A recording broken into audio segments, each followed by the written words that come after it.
সংগঠন বলতে আমরা যে অবস্থায় নামিয়ে এনেছি এবং আমাদের কার্যকলাপ, আমাদের ক্রিয়া প্রতিক্রিয়া, আমাদের দৃষ্টিভঙ্গি,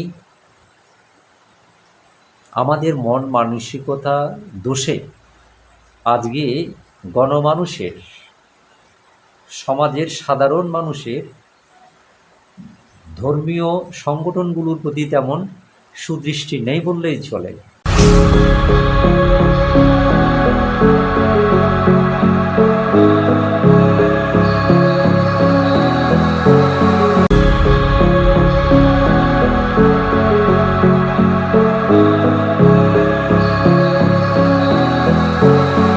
সম্মানিত দর্শক শ্রোতাবৃন্দ, সবার প্রতি মৈত্রী পোষণ করছি, শুভকামনা করছি সবার জন্য। আজকের আলোচনার প্রসঙ্গ হল বৌদ্ধ সংগঠন এবং বৌদ্ধ সমাজ। এই প্রসঙ্গ নিয়ে আজকে অল্প বিস্তর কথা বলতে চাই। প্রথমেই বলে নিই, বিশেষ কোনো ব্যক্তি, কোনো সংগঠনের বিশুদ্ধার করাটা আমার লক্ষ্য উদ্দেশ্য নয়। সামগ্রিকভাবে এটা আমার আত্মসমালোচনাও হতে পারে, সেলফ ক্রিটিসিজমও হতে পারে। সব কিছু মিলিয়ে আমি কথাগুলো বলবার চেষ্টা করছি এবং একেবারে নিরপেক্ষভাবে। কম বেশি সবাই জানেন যে আমাদের অনেকগুলো বৌদ্ধ ধর্মীয় সংগঠন, সংস্থা, সমিতি আছে বিভিন্ন নামে, বিভিন্ন ব্যানারে। কোনোটা দেশব্যাপী, কোনোটা আঞ্চলিক, এবার আবার কোনোটা পাড়া মহল্লা গ্রাম ভিত্তিক। এভাবে কিন্তু অসংখ্য ধর্মীয় সংগঠন আছে। আমি ধর্মীয় সংগঠন বলছি এই কারণে, বিশেষ করে একদিকে একটি বিশেষ ধর্মের ব্যক্তিদের নিয়ে, লোকজনকে নিয়ে এটি করা হয়। আবার বিশেষ করে ধর্মীয় অনুষ্ঠানাদি, ধর্মীয় বিষয়াশয়, বিষয়গুলোকে কেন্দ্র করে মূলত এই সংগঠনগুলো আবর্তিত হয়, পরিচালিত হয় মোটা দাগে। তো সেই কারণে আমরা যতই ভিন্ন ভিন্ন নামে আমরা ডাকি না কেন, বলি না কেন, বাইরে কিন্তু তৃতীয় পক্ষ আমাদের এই সংগঠনগুলোকে ধর্মীয় সংগঠন হিসেবে জানেন। এটা আপনারাও জানেন। ঠিক কতগুলো সংগঠন আছে আমি বলতে পারবো না, সে সঠিক তথ্য আমার নেই, কখনো জানার চেষ্টা করিনি। তবে আমি যেটা বলছি সেটা হচ্ছে, সংগঠন থাকা বা করা কি আদৌ দোষের? না, আমি তো কখনো দোষের মনে করি না। কেন দোষের মনে করি না আমি এই আলোচনায়ও আসছি। তার আগে জেনে নিই যে সংগঠন আসলে কি। আমি মনে করি কিছু মানুষ বা কতিপয় মানুষ মিলে, সমমনা মানুষ মিলে একটি জনকল্যাণমুখী, হিতকর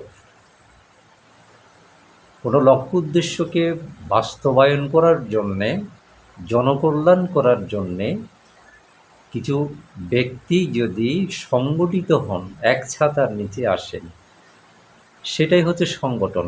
প্রথম দিকে সংগঠিত হওয়া। তো সংগঠিত হওয়া মানে কি সংগঠন হয়? না, সৎ উদ্দেশ্যে, সুনির্দিষ্ট লক্ষ্য উদ্দেশ্য নিয়ে এক জায়গায় আসা। সবাই এক ছাতার নিচে আসবো, একই লক্ষ্য উদ্দেশ্য বাস্তবায়নে সবাই মিলেমিশে কাজ করবে, এরই নাম সংগঠন, সংগঠিত হওয়া। আর কিছু মানুষকে মহৎ কোনো লক্ষ্য উদ্দেশ্য নিয়ে সেটাকে বাস্তবায়ন করার জন্যে তাদেরকে ইউনাইটেড করতে পারা, সংগঠিত করতে পারার দক্ষতা, ক্ষমতা যার থাকে, যাদের মধ্যে থাকবে, তিনি সংগঠক। হুম, এই সংগঠকের মূল কাজ হচ্ছে সংগঠিত করা, সংগঠন করে রাখা, কম্বাইন করে রাখা। হ্যাঁ, একটা গেল। তাইলে এখন এই যদি হয় সংগঠনের লক্ষ্য, তাহলে সংগঠন হলে মন্দ কি, সংগঠন হলে হলে ক্ষতি কি? আমাদের সমাজে আশেপাশে নানামুখী এত এত সমস্যা আছে, নির্দিষ্ট কোনো ব্যক্তির সংগঠন এগুলার সমাধান দিতে পারার কথা নয়। এই সমস্যাগুলো সবটা মিটিয়ে নেওয়া বা সমাজ সেবা করা, সামাজিক ধর্মীয় স্বার্থ রক্ষা করতে পারার কথা নয়। যে পরিমাণ সমস্যা আমাদের মাঝে বিদ্যমান আছে এবং দিন দিন বৃদ্ধি পাচ্ছে, সেক্ষেত্রে আমি বরং বলবো, যে নামেই হোক, যেখানেই হোক, বৌদ্ধ সমাজকে কেন্দ্র করে গড়ে ওঠা যেই সংগঠন হোক, সবাই যদি যার যার জায়গা থেকে সাধ্যমতো সামাজিক স্বার্থ রক্ষায়, ধর্মীয় স্বার্থ রক্ষায়, মানুষের কল্যাণে কাজ করেন, আমি তো মনে করি সংগঠন, সংস্থার সমিতি মানে খারাপ কিছু হতে পারে না। নেতিবাচক দৃষ্টিতে দেখার কোনো কারণ নাই, সুযোগ নাই। হ্যাঁ, যে যেখানে আছে সেখানকার, সেই অঞ্চলের, সেই এলাকার, সেই পাড়া মহল্লার যদি কোনো কাজে যায়, কোনো ভালো কাজ করে এলাকার জন্য, সমাজের জন্যে, ধর্মের জন্যে, মানুষের জন্যে, সম্প্রীতির জন্যে কোনো যদি ভালো কাজ করতে পারে, উদ্যোগ নিতে পারে, আমি তো বলবো তাদেরকে ওয়েলকাম জানানো উচিত, স্বাগত জানানো উচিত, সহযোগিতা করা উচিত। সহযোগিতা করতে না পারলে অন্তত বিরোধিতা করা উচিত নয়, তাদের অনিষ্ট কামনা করা উচিত নয়, তাদের প্রতিহিংসা পরায়ণ হওয়ার উচিত নয়। কিন্তু আমরা সেটা রক্ষা করতে পারছি কিনা, আমাদের সেই উদার দৃষ্টিভঙ্গি, অ্যাটিটিউড আছে কি না, সেটাও কিন্তু অনেক বড় প্রশ্ন আজকে আমাদের সামনে। আবার অপরদিকে এটাও কি অস্বীকার করতে পারবো, আজকে সংগঠন বলতে আমরা যে অবস্থায় নামিয়ে এনেছি এবং আমাদের কার্যকলাপ, আমাদের ক্রিয়া প্রতিক্রিয়া, আমাদের দৃষ্টিভঙ্গি, আমাদের মন মানসিকতা দোষে আজকে গণমানুষের, সমাজের সাধারণ মানুষের ধর্মীয় সংগঠনগুলোর প্রতি তেমন সুদৃষ্টি নেই বললেই চলে, এবং খুব বেশি তারা গুরুত্বপূর্ণ বলেও মনে করতে চান না। এবং এটা কি ভাবাটা কি খুবই অযৌক্তিক? একেবারে কোনো কারণ নেই, যথেষ্ট কারণ আছে, যথেষ্ট কারণ আছে। এখন আমি যদি সংগঠন করে, আমরা যদি সংগঠনের নামে আমরা উপরে উপরে বলবো জাতি, সম্প্রদায়, ধর্ম, সামাজিক স্বার্থ রক্ষার জন্য তাদের প্রতিনিধিত্ব করছি, তাদের জন্য কাজ করার জন্য আমরা সংগঠন করছি, এবং অনেক সংগঠনের অনেক ভারী ভারী নাম আছে, সুন্দর সুন্দর আকর্ষণীয় নাম আছে, কিন্তু মানুষ তো সবাই সমাজের বোকা না, তারা তো পর্যবেক্ষণ করেন, তারা কাজ দিয়ে মূল্যায়ন করেন। আর সংগঠনের যে সংগঠন থেকে যে প্রত্যাশা যা হওয়া উচিত ছিল, সেখানে যখন আমরা থাকি না, আমাদের থেকে যখন সমাজ বা সাধারণ মানুষ সেটা খুঁজে পান না, তখন স্বাভাবিকভাবে সংগঠনের প্রতি বিতৃষ্ণা জন্মে এবং সংগঠনের কোনো গুরুত্ব তারা অনুধাবন করতে চান না। বরঞ্চ এখন অনেকে বলেন, গড়পার্থা বলেন, অনেকের বদ্ধমূল ধারণা সংগঠন মানে বিভাজন, সংগঠন মানে রেষারেষি, টানাটানি, হিংসাহিংসি, হ্যাঁ, বিশুদ্ধার, যত সংগঠন তত বিভাজন, তত বিভেদ। এখন সমাজের বেশিরভাগ মানুষের মধ্যে এই ধারণা জন্মে গেছে, কারণ তারা দেখতে পাচ্ছে এই পরিস্থিতি আমরা সৃষ্টি করেছি যারা সংগঠন করি। তাইলে সাধারণ মানুষ তো তাদের যে ভাবনা এটা তো অমূলক নয়, অথচ এই ভাবনাকে পাল্টে দেওয়া যেত যদি সত্যি সত্যি সমাজসেবা করার মানসিকতা থাকে। মানুষের উপকার, জনহিত, জনকল্যাণ, সামাজিক স্বার্থ, ধর্মীয় স্বার্থ, এগুলির কল্যাণে কাজ করব বলে আমরা যদি আমাদের মানসিকতাকে যদি আমরা সৃষ্টি করতে পারি, স্থির করতে পারি, তাহলে সংগঠন মানে তো আসলে কল্যাণ আর কল্যাণ, মঙ্গল আর মঙ্গল, উপকার আর উপকার হতে পারার কথা। তা আমরা কি চাইলে সেটা পারি না? কিন্তু না, এটা অপ্রিয় হলো সত্য যে আমরা সংগঠন করব, সংগঠন করে প্রথমত একটা পদ পদবি নিজের জন্য আমরা, হ্যাঁ, পরিচিতি, পদ পদবি একটা আমরা নেব।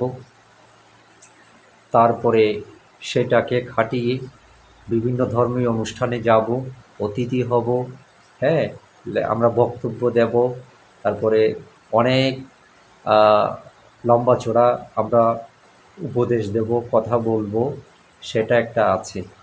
তারপরে বিশেষ করে যেখানে বেশি ঝোঁক সংগঠন করতে গিয়ে আমাদের যেটা চোখে পড়ার মতো ঝোঁক, সেটা হচ্ছে যে আমাকে শীর্ষ রাজনৈতিক ব্যক্তিত্ব, প্রশাসনের শীর্ষ কর্মকর্তা, ডিসি, এসপি, মন্ত্রী, এ ধরনের শীর্ষস্থানীয় যারা প্রভাবশালী ব্যক্তিবর্গ আছে, তাদের সাথে আমার ভাব জমাতে হবে, তাদের কাছাকাছি যেতে হবে, আমাকে তাদের কাছে পৌঁছতে হবে, হ্যাঁ, তাদের আমি ফুল নিয়ে যাব, তাদের সাথে আমি সাক্ষাৎ করতে যাব, তাদের সাথে যেন আমার পরিচয় থাকে। এই পরিচয় টাকাটা তো আবার দোষের না, কিন্তু এই পরিচয়টা, এই সুযোগটা আমি কেন নিই, এইটা কেন তৈরি করি?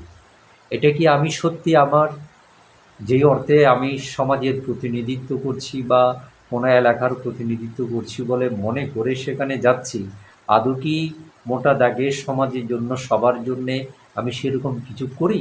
না আমার কোনো স্বার্থ উদ্ধারের জন্যে আমি ডিসিকে কাজে লাগাবো, এসপিকে কাজে লাগাবো, আমি নেতাকে কাজে লাগাবো, হ্যাঁ, আমি শুধু এই যে সেলফ সেন্টারেড যে অ্যাটিটিউড, আত্মকেন্দ্রিক চিন্তাভাবনা, আমি শুধু আমি এবং আমার আশেপাশের যারা আছে তাদের সুবিধার জন্যে আমি এই কাজটা করব, এবং এটা করতে যা যা করা লাগে এবং যতটা আমাকে নিচে নামা লাগে আমি নামব।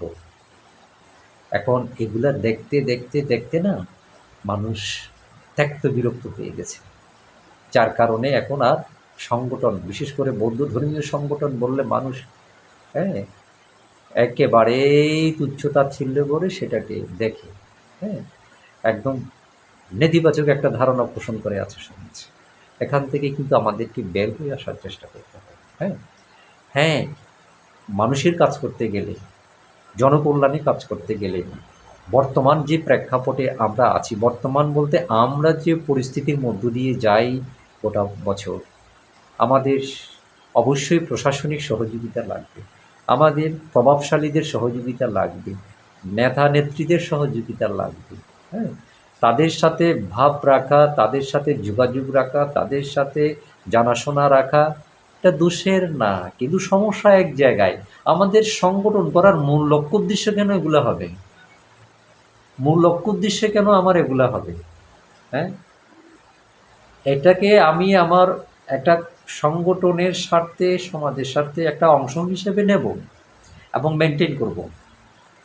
কিন্তু লক্ষ্য উদ্দেশ্যেই যখন মূলত সেটা হয়ে যায়, তখন এই সমিতি, সংগঠন, সংস্থা, পরিষদ করে সেখানে তো আসলে মানুষের কোনো উপকার হয় না। এটা সবাই যখন এটাই বেশি দেখতে পায়, তখন সংগঠন বললে সবাই একেবারে চরম মাত্রায় উদাসীন এবং আমাদেরকে নিয়ে চরমভাবে হতাশ। হ্যাঁ, আমি এটা বলবো যে সংগঠন হোক, সংগঠন গড়ে উঠুক, কারণ একটা সমাজে অবশ্যই কিছু মানুষের অন্তত একতা লাগবে, সুনেতৃত্ব লাগবে, হ্যাঁ, দিক নির্দেশনা লাগে। সবার দ্বারা সব কিছু হয় না, সবার কথা সবাই শোনে না।